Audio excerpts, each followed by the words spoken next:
ഇതാരോടാ പറയണേ?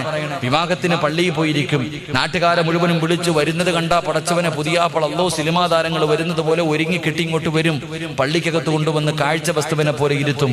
അവസാന നിക്കാഹിന്റെ സമയമാകുമ്പോ പള്ളിയിലെ ഖത്തീബ് ചോദിക്കും മഹർ എത്രാന്ന്, വായും തുറന്നിരിക്കാം മഹർ ചോദിക്കുമ്പോ.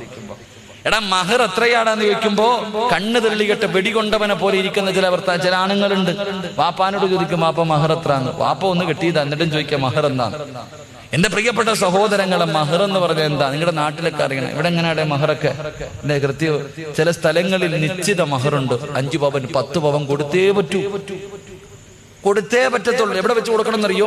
പള്ളി നിക്കാഹ് നടക്കുന്ന സമയത്ത് ഇങ്ങനെ എടുത്ത് കാണിക്കണം. 5 പവൻ ഇങ്ങനെ എല്ലാരും നാട്ടുകാരെ ഇങ്ങനെ കാണിക്കണം. ആരാ പറഞ്ഞ കാണിക്കണോ? ആരാടാ പറഞ്ഞത്? മഹർ എന്ന് പറഞ്ഞ എന്താ? ആർക്കാ കൊടുക്കേണ്ടത്? പഠിക്കണം. അല്ലാഹു ഈമാൻ നൽകി നിഗ്രഹിക്കുമാറാകട്ടെ. ഒരു ചെറുപ്പക്കാരൻ പറഞ്ഞു, ഉസ്താദെ ഞങ്ങളുടെ നാട്ടിൽ 10 പവനാ മഹർ കൊടുക്കണം. എന്റെ സഹോദരിയുടെ കെട്ടുതാലി വിറ്റിട്ടാ ഞാൻ മഹർ വാങ്ങി കൊടുത്തേ. കാരണം നാട്ടുകാരുടെ മുന്നിൽ നാണക്കേട്. മഹർ ആർക്കാ കൊടുക്കണ്ടേ? പെണ്ണിന്റെ വാപ്പായ്ക്കാ മഹർ കൊടുക്കണ്ടേ? അല്ലെങ്കിൽ പെണ്ണിന്റെ വീട്ടിൽ നിന്ന് കിട്ടുന്ന പൈസയ്ക്കാ മഹർ കൊടുക്കണ്ടേ? എടാ മഹർ എന്ന് പറഞ്ഞാൽ എന്തെന്നറിയോ? അതിന് നിശ്ചിത ഒരു അളവില്ല. എടാ സ്വന്തമായിട്ട് ഹലാലായ മാർഗത്തിലൂടെ അധ്വാനിച്ചത് 10 രൂപയാണെങ്കിൽ 10 രൂപയാ, അത് കൊടുത്താൽ മതി മഹർ. അല്ലാഹു ഈമാൻ നൽകി നിഗ്രഹിക്കുമാറാകട്ടെ. അത് പള്ളി കൊണ്ടുവന്ന് പ്രദർശിപ്പിക്കാനുള്ള വസ്തുവല്ല. വിവാഹത്തിന്റെ നിക്കാഹിന്റെ സമയത്ത് ഇന്നതാണ് മഹർ എന്ന് പറയണമെന്നേ ഉള്ളൂ. മഹർ കൊടുക്കേണ്ടത് ഭാര്യയുടെ കയ്യില്. അല്ലാഹുവേ പടച്ചവനെ മണിയറക്കകത്ത് കടന്നു ചെല്ലുമ്പോ ഭാര്യയുടെ കയ്യിൽ കൊടുത്തിട്ട് പറയണം, ഇതെന്റെ മഹർ, ഇതേ എന്റെ കയ്യിലുള്ളൂ. 10 രൂപയെങ്കിൽ 10 രൂപ.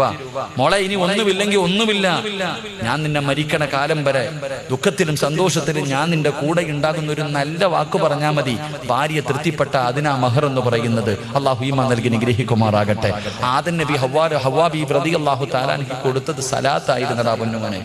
എത്രയോ ഹദീസിന് എത്രയോ സഹാബാക്കൾ കൊടുക്കാൻ പൈസ ഇല്ലാതെ മഹറായിട്ട് കൊടുത്തത് ഭാര്യയോട് പറഞ്ഞു, ഞാൻ നിനക്ക് ഖുർആൻ പഠിപ്പിച്ചു തരാം. ഇതിനാ മഹർ എന്ന് പറയുന്നത്.